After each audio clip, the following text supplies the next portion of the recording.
Flare of Dragon Fox Demon here. I have a print that I just print from Shapeways.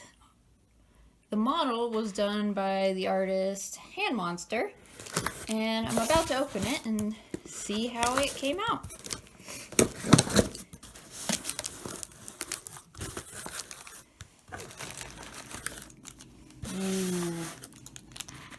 So, bubble pack, invoice, and then a little package with the bust.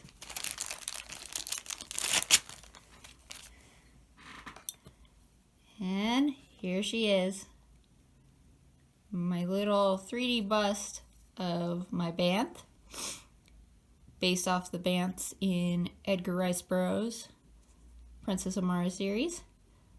Like I said, this was modeled by Hand Monster, and she has drawn Terra a couple times for me, and she had an opening for a 3D commission, which I snapped up as soon as I could. And this is the print.